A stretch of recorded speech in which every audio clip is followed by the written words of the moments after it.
Explain ചെയ്യാൻ വേണ്ടി പോകുന്നത് ഡോക്ടർ സ്റ്റോൺ എന്ന് പറഞ്ഞ ജാപ്പനീസ് ആനിമി TV സീരീസിന്റെ സീസൺ 3 7ാമത്തെ എപ്പിസോഡാണ്. എപ്പിസോഡിലേക്ക് പോകുന്നതിന് മുമ്പ് തന്നെ നമ്മുടെ ചാനൽ ആദ്യമായിട്ട് കാണുന്ന ആളാണ് നിങ്ങളെങ്കിൽ നമ്മുടെ ചാനൽ ഒന്ന് സബ്സ്ക്രൈബ് ചെയ്തേക്കുക.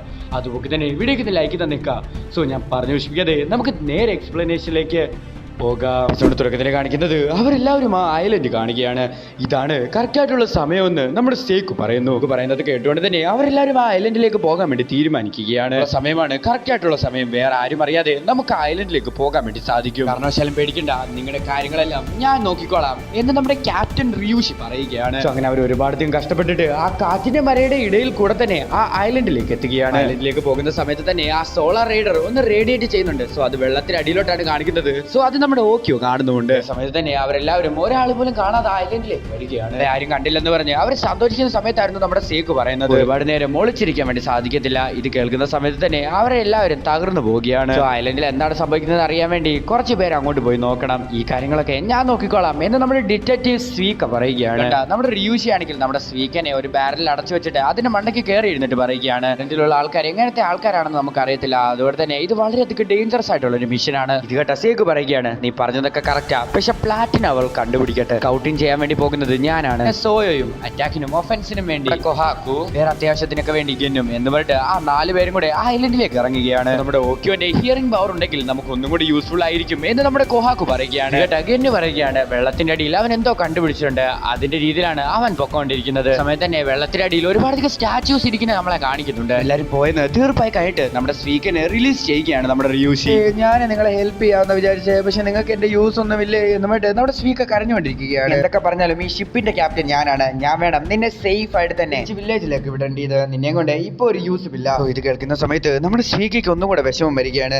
സോ ഇത് മനസ്സിലാക്കിയ നമ്മുടെ ഫുജീനോ സ്വീക്കയുടെ ചെവിയിൽ ചെന്ന് പറയുകയാണ്, അവനാണെങ്കിൽ നിനക്കൊന്നും വരാതിരിക്കാൻ വേണ്ടിയാണ് നോക്കുന്നത്, അതുകൊണ്ടാണ് നിന്നോട് അങ്ങനെ ദേഷ്യപ്പെട്ട് സംസാരിക്കുന്നത്. ഫുജീനോ, നീ എന്താണ് അവൾക്ക് പറഞ്ഞു കൊടുക്കുന്നത്? ഒന്നുമില്ല മജസ്റ്റീക്ക, നമുക്ക് ഷിപ്പ് ക്ലീൻ ചെയ്യുന്ന ഡ്യൂട്ടി നോക്കിയാലോ എന്ന് നമ്മുടെ സ്വീക്കയോട് തൈജു ചോദിക്കുന്നു. ഈ സിഗ്നലിന് ഒരു സാധ്യതയില്ല എന്ന് പറഞ്ഞിട്ട് നമ്മുടെ ഓക്കിയോ ഷോക്ക് ആവുകയാണ്. നീ എന്ത് കണ്ടിട്ടായി പേടിക്കുന്നത്? ഞാൻ നോക്കാം വെള്ളത്തിനടിയിൽ എന്തെങ്കിലും പ്രശ്നമുണ്ടോ എന്ന് പറഞ്ഞിട്ട് നമ്മുടെ ഗീനറോ ആണെങ്കിൽ ആ വെള്ളത്തിലേക്ക് ചാടിയിട്ട് അവിടെ എന്തെങ്കിലും പ്രശ്നമുണ്ടോ നോക്കുന്ന സമയത്ത് വെള്ളത്തിനടി പ്രശ്നമൊന്നുമില്ല, സാധാരണ പോലെ തന്നെ. പക്ഷെ ഒരുപാട് സ്റ്റാച്യൂസ് വെള്ളത്തിനടിയിൽ കിടപ്പുണ്ട്. കാര്യം നമ്മുടെ ഓക്കിയോനോട് വന്നിട്ട് ഗീനറോ റിപ്പോർട്ട് ചെയ്യുന്നുണ്ട്. സോ ഇതും കൂടെ കേൾക്കുന്ന സമയത്ത് നമ്മുടെ ഓക്കിയോ ഒന്നും കൂടെ ഷോക്ക് ആവുകയാണ്. ഇവിടെ സ്റ്റാച്യൂസിനെ കാണുന്നത് നോർമൽ അല്ലേ എന്ന് നമ്മുടെ പോലീസ് മാൻ ചോദിക്കുന്നുണ്ട്. 3000 വർഷങ്ങൾക്ക് മുമ്പ് എല്ലാവരും കല്ലായി മാറുന്ന സമയത്ത് ഈ ഐലൻഡിലേക്ക് അച്ഛനും ബാക്കിയുള്ളവരും വന്ന് ഇറങ്ങുന്ന സമയത്ത് സ്ഥലത്ത് ആരും ഉണ്ടായിരുന്നില്ല. പിന്നെ എങ്ങനെയാണ് ഇവിടെ ഈ സ്റ്റാച്യൂസിനെ കാണുന്നത്? ഇപ്പോഴാണ് ഒരു കാര്യം മനസ്സിലായത്, വീണ്ടും പെട്രിഫിക്കേഷൻ നടന്നിട്ടുണ്ട്. സമയത്ത് തന്നെ എന്തൊരു സാധനം കണ്ട് നമ്മുടെ റിയൂഷി പേടിക്കുന്നുണ്ട്. സോ ഷിപ്പ് വരുന്ന സ്ഥലത്ത് നിന്ന് എന്തൊരു സാധനം ലൈറ്റ് പോലെ വന്നെന്ന് നമ്മുടെ കൊഹാക്കു പറയുന്നുണ്ട്. ഇത് കേട്ടൊക്കെ എന്നാണെങ്കിലും ഷിപ്പിലുള്ള ആൾക്കാരെ കണക്ട് ചെയ്യാൻ വേണ്ടി ശ്രമിക്കുന്നുണ്ടെങ്കിലും അത് സാധിക്കുന്നില്ല. തന്നെ എന്തെങ്കിലും പ്രശ്നമുണ്ടോ എന്ന് നമ്മുടെ ഗെന്നെ സ്വയം കൂടെ പോയി നോക്കിയിട്ട് വരാന്ന് പറഞ്ഞ് പോയി നോക്കുന്ന സമയത്ത് എന്ത് പറ്റി എന്ന് നമ്മുടെ ഗെന്നു ചോദിക്കുന്ന സമയത്ത് ഷിപ്പിലുള്ള എല്ലാ ആൾക്കാരും കല്ലായിട്ട് മാറുകയാണ്. കാണുന്ന സമയത്ത് നമ്മുടെ ഗെന്നു ഒരുപാടധികം ഷോക്ക് ആവുകയാണ്. റിയൂഷി എന്നെ രക്ഷിക്കാനാണ് നോക്കിയത്, എല്ലാ ആൾക്കാരും കൂടെ എന്നെ തെള്ളി വിട്ടിട്ട് എന്നെ രക്ഷിച്ചവട്ടെ. നമ്മുടെ സ്വീക്ക വളരെയധികം വിഷമിച്ച് കരഞ്ഞുകൊണ്ടിരിക്കുകയാണ്. ആ ബോട്ടിൽ സംഭവിച്ച പെട്രിഫിക്കേഷനിൽ നിന്ന് രക്ഷപ്പെട്ടിട്ടുള്ളത് നമ്മുടെ സ്വീക്ക മാത്രമായിരിക്കും. ഈ പ്ലാറ്റിനോ എന്ന് പറഞ്ഞിട്ട് നമ്മുടെ സ്വീക്കും കൊഹാക്കും തപ്പിക്കൊണ്ടിരിക്കുകയാണ്. ഞാൻ ലീഡ് കണ്ടുപിടിച്ചിട്ടുണ്ട്, ഇവിടെ ഒരു ശീശൽ കിടപ്പുണ്ട്, ഇത് നല്ല ശീശലാണ് എന്ന് നമ്മുടെ സേക്കും പറയുന്നു. സമയത്തായിരുന്നു ഓടി വന്നുകൊണ്ടിരുന്ന നമ്മുടെ ഗെന്നും സോയോസും അവിടെ നടന്ന കാര്യങ്ങളൊക്കെ ഇവരോട് പറയുന്നത്. കേൾക്കുന്ന സമയത്ത് തന്നെ അവർ രണ്ടുപേരും വളരെയധികം ഷോക്ക് ആവുകയാണ്. സംഭവിച്ചാലും നമുക്ക് അവരെ രക്ഷിക്കണമെന്ന് പറഞ്ഞിട്ട് നമ്മുടെ കൊഹാക്കും അവിടെ നിന്ന് ഓടി രക്ഷപ്പെടാൻ വേണ്ടി ശ്രമിക്കുന്ന സമയത്ത് ഇവൾ നേരത്തെ ഓടിപ്പോകുന്നത് മനസ്സിലാക്കി നമ്മുടെ ഗെന്ന് അവളുടെ കാല് കെട്ടിവെച്ചു പൊട്ടി. നമ്മളും കൂടി ഇപ്പോൾ ഓടിപ്പോയി അവരെ രക്ഷിക്കാനാന്ന് പറഞ്ഞ് അവരുടെ അടുത്ത് ചെന്നാൽ നമുക്കും കൂടെ പെട്രിഫിക്കേഷൻ ആയി, നമ്മളും കൂടെ കല്ലായി മാറിയ ഹ്യൂമാനിറ്റിയുടെ ഹിസ്റ്ററി തന്നെ ഡിസ്ട്രോയ് ആകും. ഇപ്പോഴാണ് ഒരു കാര്യം ഓർമ്മ വന്നത്, ഇവിടെയുള്ള ആൾക്കാരൊക്കെ ജപ്പാനിലേക്ക് പോകുന്ന സമയത്ത് അവരെല്ലാവരും കല്ലായി മാറിയിട്ടുണ്ടായിരുന്നു. ഇപ്പോഴാണ് ഈ മിസ്റ്ററി എന്താണെന്ന് കറക്റ്റ് ആയിട്ട് മനസ്സിലായത് എന്ന് നമ്മുടെ സേക്ക് പറയുകയാണ്. ഈ ഐലൻഡിൽ വേറെ ആരോ ഉണ്ട്. രണ്ടാമത്തെ കാര്യം എനിക്ക് മനസ്സിലായത്, ഇതിനെപ്പോലെ രക്ഷപ്പെട്ടിട്ടുള്ള വേറെ ആരെങ്കിലും കാണും. അപ്പം നമുക്ക് അവനെ കണ്ടുപിടിച്ചാൽ നമുക്ക് ഉറപ്പായിട്ടും എല്ലാ കാര്യങ്ങളും മനസ്സിലാകും. പ്ലാറ്റിനം കണ്ടുപിടിച്ചിട്ട് നമുക്ക് ഇൻഫിനിറ്റി ആയിട്ടുള്ള നൈട്രിക് ആസിഡ് ക്രിയേറ്റ് ചെയ്യാൻ വേണ്ടി സാധിച്ചിട്ട് നമുക്ക് എല്ലാവർക്കും നമ്മുടെ ഫ്രണ്ട്സിനെ ഹെൽപ്പ് ചെയ്യാൻ സാധിക്കും. സോ ഈ ഷീസെല്ല് 30 നിമിഷത്തിന് മുമ്പ് വേറെ ആരും ഇവിടെ ഇട്ടിട്ട് പോയതാണ്. നിനക്ക് മനസ്സിലായെന്ന് നമ്മുടെ കൊഹാക്കു ചോദിക്കുന്ന സമയത്ത് ഈച്ച കാരണമാണ് എനിക്ക് മനസ്സിലായത്. ഈ ഈച്ച എന്ന് പറയുന്നത് ഹ്യൂമൻസിന്റെ സ്മെല്ല് തപ്പിപ്പോകുന്ന ഒരു സാധനമാണ്. അതുകൊണ്ട് തന്നെ ആ സാധനത്തെ ഫോളോ ചെയ്താണ് ഈ ഈച്ച ഇവിടെ വന്നിരിക്കുന്നത്. ഇനി ഒരുപാട് കോംപ്ലിക്കേറ്റഡ് ആയിട്ട് ചിന്തിക്കാതെ സയന്റിഫിക് ആയിട്ട് ചിന്തിക്കണം. നമുക്കിപ്പം സയൻസ് ഡിറ്റക്റ്റീവ് ആകാനുള്ള സമയമായി എന്ന് നമ്മുടെ സേക്ക് പറയുകയാണ്. അവരെല്ലാരും കൂടെ സയന്റിഫിക് ഇൻവെസ്റ്റിഗേഷന് വേണ്ടി റെഡി ആവുകയാണ്. നീ അത് സുക്കാച്ചനെ സേവ് ചെയ്യാൻ വേണ്ടി വെച്ചതല്ലേ, നമുക്കത് ഇപ്പൊ യൂസ്ഫുൾ ആയിട്ട് ആ വെള്ളമാണെങ്കിൽ ആ ഷെല്ലിനെ മണ്ടയ്ക്ക് ഒഴിച്ചിട്ട് അതിലേക്ക് നോക്കുന്ന സമയത്ത് അതിൽ ഫിംഗർ പ്രിന്റ് കാണാം. സസ്പെക്ട് എന്ന് പറയുന്നത് ഒരു വുമൺ ആണ്, ഒരു മിഡിൽ ഏജ്ഡ് പേഴ്സൺ. മെന്റലിസ്റ്റ്, ഇനി നിനക്കുള്ള സമയമാണ് എന്ന് നമ്മുടെ സേബു ഗെന്നിനോട് പറയുന്നു. ഡിറ്റക്റ്റീവ്, നല്ല പേര് തന്നെയാ എന്നുമായിട്ട് നമ്മുടെ ഗെന്നി ഇൻവെസ്റ്റിഗേഷൻ സ്റ്റാർട്ട് ചെയ്യുകയാണ്. പ്രായമുള്ള ഒരാളാണെങ്കിൽ ഇത്രയധികം ദൂരം പോയ ഷെല്ല് കളക്ട് ചെയ്യാൻ വേണ്ടി സാധിക്കുന്നില്ല. അതുകൊണ്ട് തന്നെ ഇതൊരു മിഡിൽ ഏജ്ഡ് പേഴ്സൺ ആണ്. ഹൈറ്റ് എന്ന് പറയുന്നത് ഇത്രയും കാണും. മാത്രമല്ല അവൾ പോയ വഴി ഇതാണ് എന്നുമായിട്ട് ഒരു മുടി എടുക്കുകയാണ് നമ്മുടെ ഗെൻ. വേറെ എന്തെങ്കിലും സാധനമുണ്ടോ എന്നുമായിട്ട് അവർ ഒരുപാട് കഴിച്ചു പറക്കുന്നുണ്ട്, പക്ഷെ ഒന്നും കിട്ടുന്നില്ല. സമയം തന്നെ നമ്മുടെ സേക്കു ആണെങ്കിൽ നമ്മുടെ കൊഹാക്കുവിനോട് അത് പൊടിച്ചു തരാൻ വേണ്ടി പറയുകയാണ്. ഇതേ സമയം തന്നെ നമ്മുടെ കൊഹാക്കു ഒരുപാട് ഷെയ്ക്ക് ചെയ്തിട്ട് അത് വളരെയധികം ചെറുതാക്കി കൊടുക്കുകയാണ്. സേക്കു ആണെങ്കിൽ ആ മുടി മൈക്രോസ്കോപ്പ് വെച്ച് നോക്കുന്ന സമയത്ത് അതിൻ്റെ അകത്ത് ലില്ലിയുടെ അംശം കാണുന്നുണ്ട്. ലില്ലിയുടെ പോളനാണ് അതിലുള്ളത്. ലില്ലി പോളൻ എന്ന് പറയുന്നത് വെള്ളത്തിനടുത്തുള്ള ഒരു സംഭവമല്ല കേട്ടോ. കൊഹാക്കു പറയുകയാണ് ലില്ലി ഫീൽഡ് എവിടെയാണെന്ന് ഞാൻ കണ്ടുപിടിക്കാം എന്ന് പറഞ്ഞിട്ട് മരത്തിന്റെ മടക്കൊക്കെ കയറി നമ്മുടെ കൊഹാക്കു നോക്കിക്കൊണ്ടിരിക്കുകയാണ്. കൊഹാക്കുവിനെ ഫോളോ ചെയ്തിട്ട് ബാക്കിയുള്ളവർ പൊക്കോണ്ടിരിക്കുകയാണ്. സോ അങ്ങനെ നമ്മുടെ കൊഹാക്കു ടാർഗറ്റിനെ കണ്ടുപിടിക്കുകയാണ്. നമ്മൾ ഓരോ നിമിഷവും വളരെയധികം കെയർഫുൾ ആയിരിക്കണം. അവൾ നല്ലവളാണോ പഞ്ഞവളാണോ എന്ന് നമുക്ക് അറിയത്തില്ല. അറ്റാക്ക് ചെയ്താലോ ആദ്യം നമുക്ക് ഫ്രണ്ട്ലി ആയിട്ട് നോക്കാം എന്ന് നമ്മുടെ സേക്കു പറയുകയാണ്. ഗെൻ, ഇത് നിനക്കുള്ള സമയമാ എന്ന് നമ്മുടെ സേക്കു പറയുന്ന സമയത്ത് ഞാൻ അവളെ സെഡ്യൂസ് ചെയ്യാൻ വേണ്ടി പോവുകയാണ് എന്ന് നമ്മുടെ ഗെൻ വളരെയധികം ടെററായിട്ട് പറയുന്നു. എന്നാൽ ഇതേ സമയത്തായിരുന്നു കല്യാണം കഴിക്കാവോ എന്ന് പറഞ്ഞിട്ട് ഒരുപാടധികം പേര് വന്നിട്ട് ആ പെണ്ണിനെ പ്രപ്പോസ് ചെയ്യുന്നത്. നിങ്ങൾ എനിക്ക് വേണ്ടിയാണോ ഈ പൂക്കളെല്ലാം കൊണ്ടുവന്നിരിക്കുന്നത്? ഇത് വളരെയധികം ബ്യൂട്ടിഫുൾ ആയിട്ടുണ്ട്. എൻ്റെ ഹാർട്ട് ഇത് ടച്ച് ചെയ്തിട്ടുണ്ട്.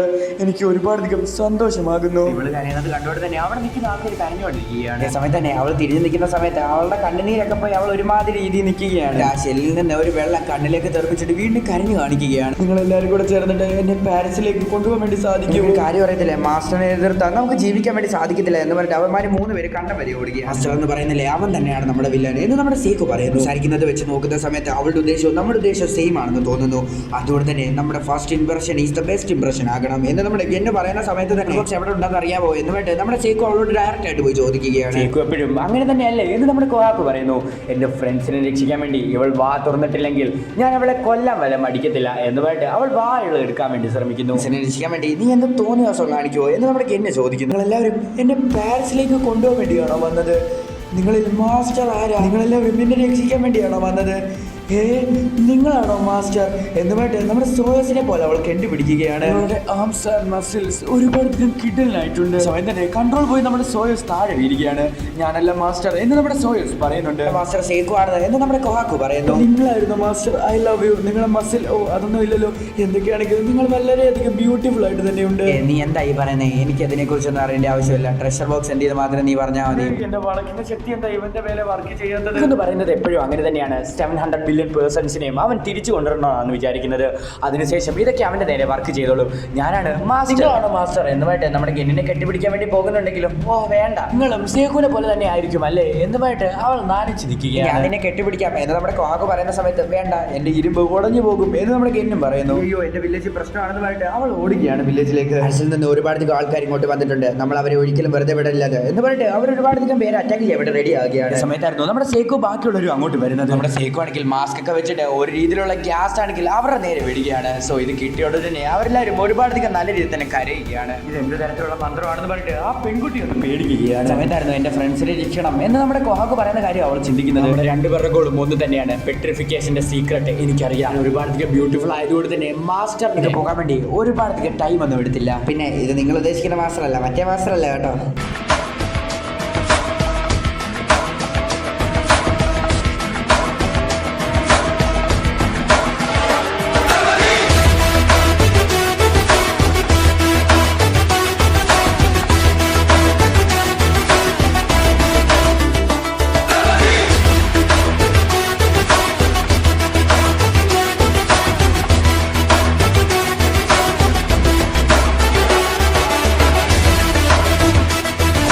എനിക്ക് കുറച്ച് കാര്യങ്ങളൊക്കെ അറിയാം, നിങ്ങൾക്ക് എന്നെ ഹെൽപ്പ് ചെയ്യാൻ വേണ്ടി സാധിക്കുമോ എന്ന് ആ പെൺകുട്ടി നമ്മുടെ സേക്കുവിനോട് ചോദിക്കുന്നു.